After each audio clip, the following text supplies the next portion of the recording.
Whenever you got sadistic clowns in the mix, you're always in for a good old hell ride.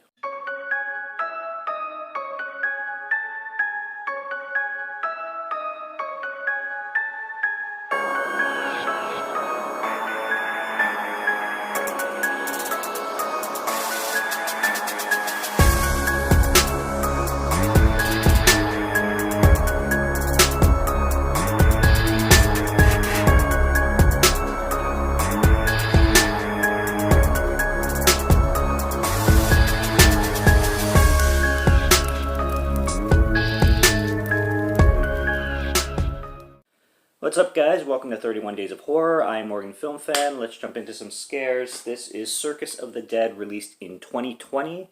This was directed by Billy Pon, and this was released by Dread Central, which is a sub-label of Epic Pictures, if I'm not mistaken. And this is a low-budget film. You can definitely tell by watching it. Doesn't make the film totally, bad or anything. That's not what I'm getting at, but you can definitely tell that the production value is not super high. And basically, there's a lot to say about it in the sense of what it's trying to go for, because it does a lot of things really well, and you can tell that you can tell what the director wanted to do with it, which is good. But then there's certain elements of it that definitely could have been changed around a little bit, and I'll get into basically all that. But the story is extremely simple. There's not much going on there.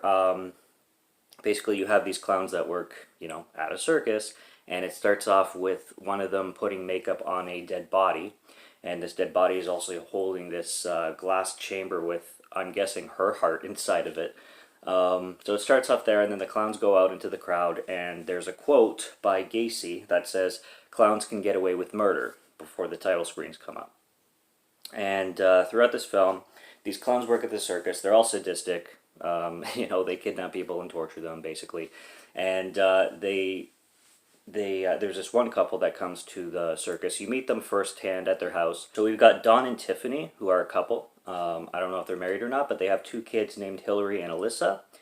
And they go to the circus to check it out. And the main clown, who goes by Papa Corn, takes a note to this guy, Don, and notices him and basically starts to target his family.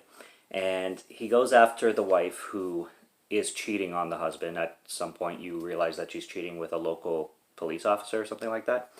And he kidnaps Don, and then he basically takes Don through a bunch of murder sprees and forces Don to do things against his will to save his kids, who are kidnapped by these clowns. You got a bunch of these clowns. They're a gang of clowns, pretty much. You got Mr. Jumbo, which is a little guy. They call him Mr. Jumbo. You got Mr. Blister. You got the lead, Papa Corn.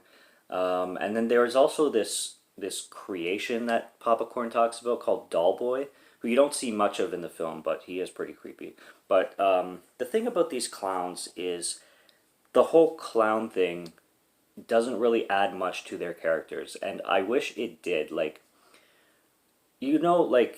In a Rob Zombie film, the way he portrays Captain Spaulding, for example, you can really tell that there's there's the guy played by Sid Haig, but then when he's in the clown mode, he really brings a lot to the character. These characters just seem like psychopaths with clown makeup. They don't have much clownness to them. They just seem like, if they had no clown makeup or no clown costumes, they'd just be regular psychopaths, because that's how they act throughout the film. There's not much clownness to them. Yeah, Papa Corn is very eccentric and nuts, but he's nuts in the sense where he's just like your typical psychopath. He's not. The characters aren't big like I was expecting them to be. I was expecting this film to be a lot more extreme and a lot more sadistic than not goofy, but I was expecting a lot more clownish behavior, kind of thing. If that makes any sense. I thought it was going to be like Captain Spaulding, but multiple of those kind of things, with all different quirky personalities and specific personalities, but really what it is a bunch of serial killers dressed as clowns, and that's it. And, you know, nobody expects them to be serial killers, obviously, because they're working at a friggin' circus. But the things they do to this guy Don too, it's pretty crazy. Just like against his will, and the fact that he has no choice in the matter. There's only two things about this film that kind of go against it. One is the acting, because the acting is absolutely not good. The victims act very nonchalant to a lot of the situations that are going on, like just their reactions are not really believable, and I think the acting kind of was a little bit of a struggle for the film. And then the other thing is the editing. The editing has some very weird editing choices. Just the way certain scenes will fade to black and stuff like that. Things don't flow well when it comes to the editing. That's just my opinion. But is it a good horror film, and is it horrific? Of course, yeah, absolutely. The characters are good. There's there's horrific scenes that are really done well. There's one that takes place in a corner store. There's actually a lot of rape in this film, so it's not it's not for everybody who can't handle that kind of stuff. But overall, it's an effective horror film that used its budget really well for what it could, and it's fun for overall. Like if you like a good horror, sleazy, extreme horror film, it'll satisfy. But yeah, there's not a whole lot to say about this film other than what I've just mentioned. Like I said, the plot is very generic. There's not it's not a big complex plot. It's just a bunch of sadistic, crazy ass clowns kidnapping a guy and forcing him against his will to do a bunch of sadistic shit to save his kids. The ending is tragic, and there is one thing I love about evil clown movies. I like when they use guns. I watched Terrifier, and it's one of my favorite slashers that I've watched in a long time. And Art the Clown ends up using a gun, which a lot of slasher movies and slasher villains don't. They usually use knives or any kind of melee weapon, whatever you want to call it.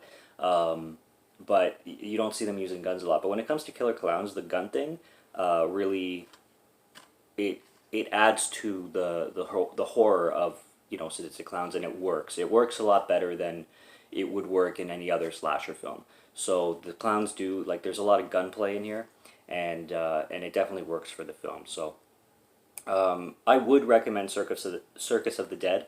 Just know what you're getting into, and I guess maybe the biggest thing was that I went into the film expecting more, or with higher expectations than I should have. But that's not saying that I didn't like the film either. That's not saying that the film disappointed me in any way. I just was expecting something and got something else. And that something else wasn't bad. It's just something I wasn't expecting, pretty much. So that's all I got on Circus of the Dead. Quick review on this one. Go check it out. It's available on Blu-ray, obviously, from Dread Central. I'm liking Dread Central from what I see from their releases. So that's all I got on that. Subscribe to Morgan Film Fan if you like my film reviews, if you like listening to my voice. We are approaching the end of 31 Days of Horror, but we are still here, and there's lots on the channel. So subscribe, check it out, and I will talk to you later. Cheers.